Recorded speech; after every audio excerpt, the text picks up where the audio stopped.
All right, how is everybody? It's time for a week five discussion board, talking about the literature review we've all been working on. So here we go. So as I've mentioned before, I work as an appraiser for the Assessors Department of Los Angeles County. However, in all honesty, my department really is kind of boring and hard to find info for this assignment. So I decided to use my previous occupation.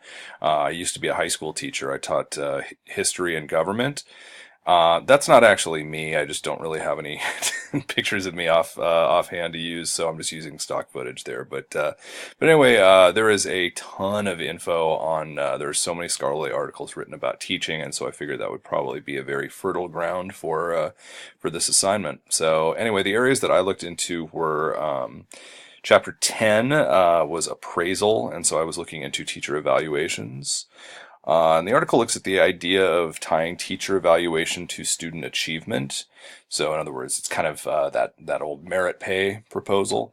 So, the higher your student score, then the higher the teacher gets paid. And it's an idea that seems to have some superficial appeal because if you look at education as a product, and as a teacher, as an employee that's paid to provide that product, then it kind of only follows that those who provide the quote better product should get higher pay. However, education really isn't a product per se. It's not kind of a tangible good that you would buy like from a private sector company. And student achievement is a product of so many different factors, including the quality of the individual schools, the quality of the learning materials and technology that the teachers and students have access to. Previous teachers, if you get a student in the 11th grade, then there were 10 others that came before at least. And so, if they've had poor teachers all the way along, then, it's going to really limit what you can do. Um, Peer culture, if you are from an area where education is not particularly valued, or if it's more important to look cool than to look educated, which is the case in some places, then that might have an impact. Family factors and individual student factors. Not all students are coming from the same place, and that's something that you learn very quickly if you are a teacher. So. Research that they talked about in the article indicated that in primary and secondary schools, only about 1 to 15% of student achievement can be directly tied to the teacher. And that was using a statistical matrix that is far more complicated than I can get into. But anyway, the idea persists because just like in the private sector, methods of employee evaluation are found to be lacking. And that really kind of tied into the central premise of Chapter 10. Yeah, merit pay. No way to rate a teacher like this. So, next was I looked at teacher motivation. That was kind of tied to chapter 6, employee engagement. The idea of motivation. What motivates people? And this article specifically looked at how best to motivate teachers. And the thought is that teachers that are motivated properly will be more effective educators and lead to better student outcomes. And this article kind of examined both intrinsic and extrinsic motivational factors, extrinsic being those that kind of come from the outside. So, the esteem of your peers or awards or higher paycheck. Those are all kind of examples of extrinsic motivational factors. Intrinsic is kind of more your own type of motivation. So, what do you love? What really motivates you? What fuels your engine? And it kind of found that intrinsic motivation obviously is better. It just has a tendency to lead to a more motivated employee, whether it's teaching or not. And this kind of tied in with Maslow's hierarchy of needs. I don't know if you remember that one. It was kind of that pyramid that as you worked your way towards the top, you got to self-actualization or self-realization, and that was kind of that idea at the very top of that pyramid of intrinsic motivation. So yes, you can.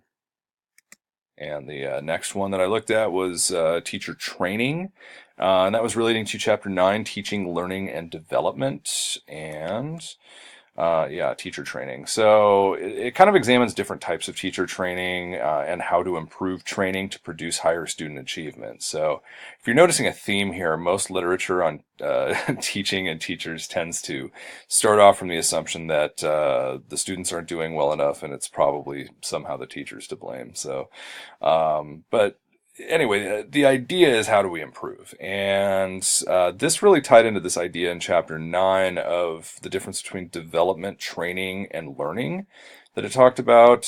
Most teacher training, I mean, when we think of it, it's you go into a teacher credentialing program and you probably wind up with a master's degree in education. And then once you do, after your student teaching experience, then you move into the classroom and you pick up more experience as you go, as well as their professional development opportunities, teacher in-services. Those were those really cool days off that we had back when we were in school. But then when you're a teacher, you realize that you actually still have to go on those days, which is, not as fun, but the idea behind those is that teachers are receiving certain bits of training that they can use, and sometimes they can actually be pretty useful. The interesting part about this article was it was saying that it really those are not as useful as we think, or at least the research indicated that, but it found comparatively that development and training aspects, so development kind of being almost like the teacher credential program, right? Obviously you have to go through that and you do learn a lot. I mean, I don't think most people are ready to go stand in front of a classroom the day that they're handed their undergraduate diploma, probably not that wouldn't be a good idea anyway. So you do learn a lot there in the development aspect, development working towards kind of training for the future. And the training aspect would be the in-service, that type of thing. Formal in-service, you're training current employees or retraining them, right? And then learning, it kind of talked about is almost more of an ad hoc from experience based, and it really found that learning experience is where teachers actually learn the most, and it has the greatest effect on student achievement. So it was an interesting article.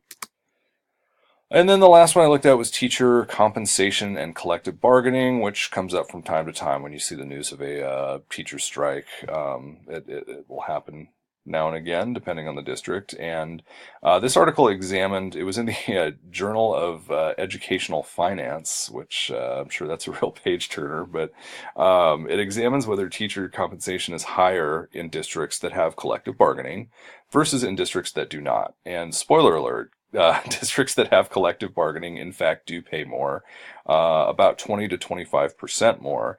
And this is on average even to non-union staff. And this article looks specifically at states where there is a wide variation between the number of collective bargaining and non-collective bargaining districts. We tend to think of it as a given that all public school teachers are a member of a teachers union. That's not the case in every state. Some states don't allow for this. Some states just don't really have a strong union culture. So if you go to places like Texas or the Southeast, most districts are not unionized there. If you look at the West Coast or the Northeast, they usually almost exclusively are. And so this article kind of looked at 14 states in the middle of the country where there was a wide variation, where it was like half were and half weren't. Just so that you didn't have the effect of, say, in California, where 90% of the districts are unionized, the other 10% probably receive similar benefits because in order to retain and attract talent, they kind of have to do what their neighboring districts are doing. So anyway, this article related to the ongoing attempts by some Republican governors in certain states to strip public employees of their right to collective bargaining. We saw this in Wisconsin with Scott Walker, in Ohio with John Kasich, and in New Jersey with Chris Christie. The idea was to strip public employees of the right to collective bargaining, except with the notable exception that usually police and firefighters were exempt from this. So they wanted to basically save a buck by making sure that that public employees couldn't collectively bargaining, but they wanted to exempt certain first responders from that because it was kind of like they were the public employees that were valued more, I suppose. Anyway, it was an interesting article that that kind of told you what you should probably have already guessed, that yes, collective bargaining districts do pay more. And how did I search for everything? Well, probably most of us did the same thing, and we went here. This is kind of an older visual of it, but yeah, we went to the university library page, used the one search function.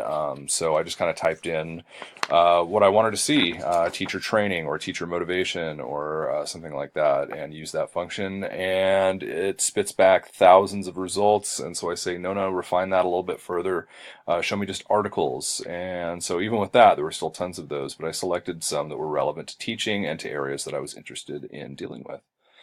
Now, citing sources in APA, we've all done this before, and it can be a little bit nerve-wracking because there's so many periods and so many little missteps that you can make here. But anyway, here is APA form. I think I've done everything right here, but now that I'm talking about it authoritatively, I will have probably messed something up. Anyway, you start off with the last name, comma, first initial, period, middle initial, period. And then if there are other authors as well, if there's more than one, then you're going to use an ampersand and then repeat as necessary. And then next is going to be the date right here. So usually the year will suffice. So in this case, that article came out in 2009. So you will do parentheses, the year, and then end parentheses, and then another period, because there are tons of periods in APA, and that's just the way it is. So sometimes you might have a situation where you might have to actually use a date if you're doing something out of like the New York Times or something like that. You would have to put, say 2009, December 12th after that. But next is going to be the title of the article, which in this case was Teacher Unions and Teacher Compensation. Subtitle, New Evidence for the Impact of Bargaining. And contrary to what your English teacher taught you, said that you were supposed to capitalize all important words. In APA, you only capitalize that first one, and then the other ones all start with small letters, except for after this colon, that first letter and the next in the subtitle part of it is going to be capitalized as well. Also, I think that you capitalize words that are always capitalized, like names of countries, but I'm not 100% sure, so please don't quote me on that. Anyway, after you're done with that, then you're going to put in another period, and you're going to type out the name of the journal that it came from. In this case, it was the Journal of Education Finance. That will be italicized, and then followed by a comma, and followed by the volume number. In this case, it was volume 35. That is also italicized. Followed by parentheses and the issue number, if there does happen to be one. That is not italicized. Then a comma, and the page numbers. So you do not need to put PP or PG or anything like that. Just the numbers will suffice. And then a period at the end because it's APA and that's what we do. So also the other thing that that I tend to forget is the hanging indent. So I was happy that I remembered it here. So make sure that you indent, do the hanging indent right there. And as far as resources for finding it, I'm sure everybody here probably already knows this, but Purdue OWL is a huge resource. It's been around long enough that I used it as an undergraduate, and I graduated in 2006.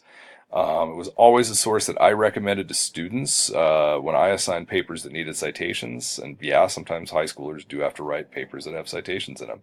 So we went to the computer lab and we checked out Purdue OWL, and they learned how to do that and taught them that, hey, this is something that's going to come up in college, I promise you, especially if you ever enter an MPA program someday. Anyway, that was my presentation. Thank you for watching, and catch you next week.